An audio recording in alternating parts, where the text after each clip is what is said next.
Welcome to Bangla education.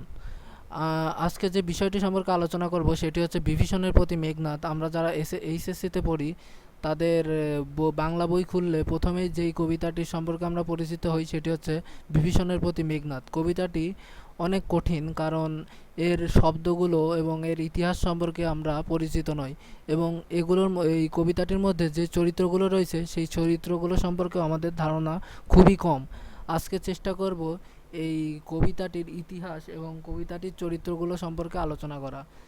মূল চরিত্র রয়েছে তিনটি, সেটি হচ্ছে রাবণ, মেঘনাদ এবং বিভীষণ। আমরা প্রথমেই দেখি রাবণ। রাবণের ভাইয়ের নাম হলো বিভীষণ ও কুম্ভকর্ণ। পুত্রের নাম মেঘনাদ বা ইন্দ্রজিৎ। জন্ম লঙ্কায়। মেঘনাদ তার বাবার নাম হলো রাবণ আর চাচা হলো বিভীষণ ও কুম্ভকর্ণ। বিভীষণের ভাই হলো রাবণ ও কুম্ভকর্ণ আর তার ভাতিজা হলো মেঘনাদ। এই যে আমরা যেটি দেখতে পাচ্ছি এটি হলো লঙ্কা, যেখানে রাক্ষসরা থাকে। এটি বর্তমানে শ্রীলঙ্কা নামে পরিচিত। আর লাস্ট যে চরিত্র সম্পর্কে জানবো সেটি হচ্ছে লক্ষ্মণ ও রাম। ডান পাশের যেটি সেটি হচ্ছে লক্ষ্মণ, এবং ডান পাশের যেটি সেটি হচ্ছে রাম এবং বাম পাশের যেটি সেটি হচ্ছে লক্ষ্মণ। লক্ষ্মণই মেঘনাদকে হত্যা করে আর তাকে হত্যা করতে সাহায্য করে বিভীষণ। বিভীষণ হলো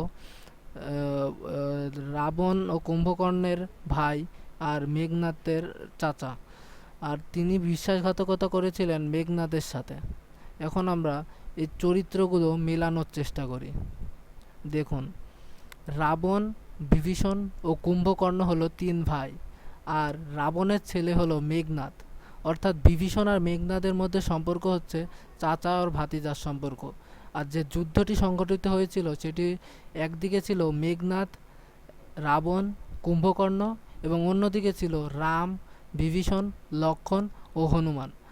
অর্থাৎ আমরা চরিত্রগুলো সম্পর্কে ধারণা পেয়ে গেলাম। অর্থাৎ চরিত্রগুলো হলো রাবণ, বিভীষণ, মেঘনাদ এবং লক্ষ্মণ। এই চারটি হলো মূল চরিত্র। রাবণ আর বিভীষণ হলো দুই ভাই। রাবণের ছেলে মেঘনাদ, বিভীষণ মেঘনাদের চাচা, এবং রাবণ ও মেঘনাদ ছিল একদিকে, বিভীষণ ও লক্ষ্মণ ছিল আরেক দিকে।